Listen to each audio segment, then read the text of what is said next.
is devastating, is what it is, and it's an assault on everybody. I mean, they all worked together to make sure at the same time we would lose access to not only our apps, but they're actually shutting all of our servers off tonight, off the internet. So every vendor, from text message services to email providers to our lawyers, all ditched us too on the same day, and they're trying to falsely claim that we were somehow responsible for the events that occurred on the 6th. Let's bring in Judge Jeanine Pirro, host of Justice with Judge Jeanine. Good morning, Judge. Good morning. Good morning. What's your reaction to that? Parler shut down. Well, look, they gave us a taste of this pre-election when they suppressed the Hunter Biden story.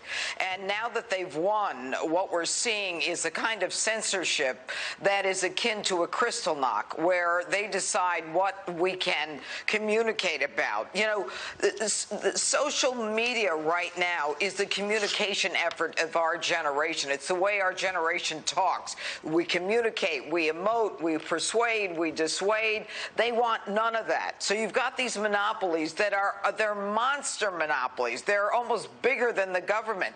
They're coming in and they're saying, if you're on the right, we don't want you to speak. We don't want anyone to hear what you've got to say, because that's not whatever, the American way or whatever they want to say it is. But they can't deny the fact that there are 75 million people who voted for President Trump, 88 million Twitter followers. People are now getting the sense that they are being canceled. They can no longer communicate. And this is a First Amendment issue. And I'll tell you exactly where the problem is. These are monster monopolies that have to be broken up. They should have been broken up a long time ago. And Congress has to strip away the Section 230 of the Communications Decency Act, which gives them immunity. So in addition to there being monopolies, they've got immunity under the law, which Congress can take away in a minute if they would get their act together and do something. But this is the kind of thing that is not going to go away. The people who are being suppressed are not going to go away. This is not going to bode well in 2022. But the real issue is this the America that our founding fathers intended?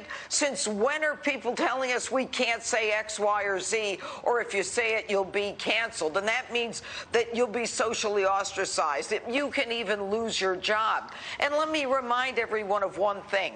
The United States Supreme Court has made clear that hate speech is protected speech. I'm not saying that any of this is hate speech, but that's the reason we have a First Amendment, so people can have differing opinions. And this is just frightening. This is China. This is Russia. This is not the United States. How dare they do this to us? Right. I just wonder legally what they can do. And if it gets to the Supreme Court, I know that if there's a conservative Supreme Court, this will not stand. I want to go to some other legal issue that I know is going to be front and center with you, and that is impeachment. Word is